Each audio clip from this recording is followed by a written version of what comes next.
ሁለተኛ ዙር ድርድር ደግሞ ራውንድ ቱ ድርድር ለማካሄድ እንግዲህ ኢራን ዝግጁ መሆኗን ፓኪስታን አሳውቃለች። ጠዋት ጀምሮ እንግዲህ የነገር የተወራ ነው። ሁለተኛ ዙር ድርድር ሊደረግ ነው እየተባለ የተወራ ነበር፣ ግን እስካሁን ኮንፈርም አልተረጋገጠም ነበር። ግን በአሁኑ ሰዓት ላይ ፓኪስታን አረጋግጠዋለች።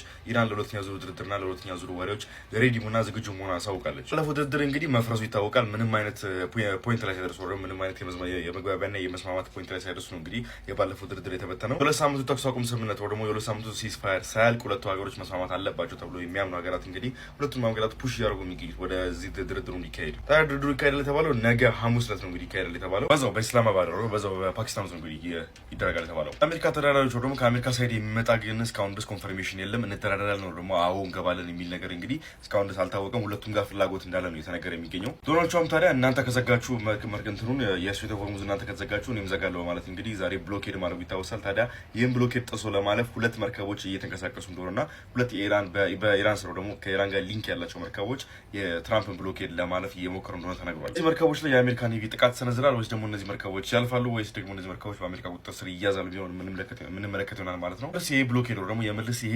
የውሃ ላይ ብሎክ የተደረጉት ደግሞ ውሃ ላይ የኢራን መርከቦች እንዳያርፉ ብሎክ የተደረጉበት ነገር ማለት ነው። ድርድሩ ላይ ለውጥ ያመጣል፣ ድርድሩን አፌክት ያደርገዋል የሚለውን አብረን የምንመለከት ይሆናል ማለት ነው።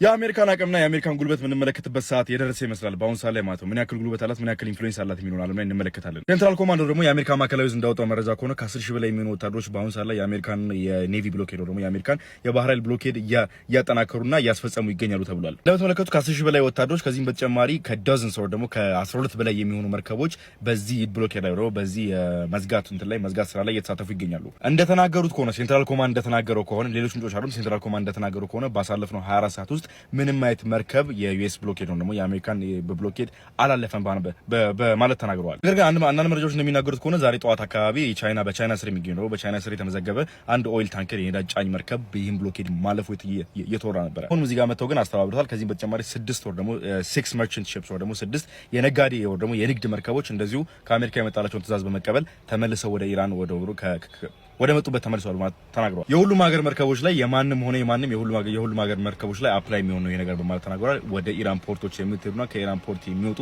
ማንኛውም መርከቦች ከዚህ በኋላ በዩኤስ ብሎኬድ ስር አያልፉም ማለት ነው። ደግሞ ወደ መጡበት እንዲመለሱ ይታዘዛሉ። አሁን አቅሟን እንመለከትበታለን ያልኳችሁ ምክንያት ምን መሰላችሁ? ቻይና ኮንቲኒየስሊ ከኢራን ጋር ንግዶች በማድረግና ከኢራን ነዳጅ በመግዛት ታወቃለች ቻይና። ስለዚህ የቻይና መርከቦች ከኢራን የሚመጡ መርከቦችን የምትይዝ ከሆነና ወደ ኢራን የሚገቡ መርከቦችን የምትይዝ ከሆነ ደግሞ ሲዝ የምታረግ ከሆነ አሜሪካና ቻይና ወደ ዳይሬክት ኮንፍሊክት ሊጠጉ ይችላሉና ጉልበቷን የምናየው ያልኳችሁ አሁን ነው። ለማንኛውም መረጃዎች እንዳገኘው ለእናንተ ማድረሴን አላቋርጥም። ፕላስ ምልክቷን መንካት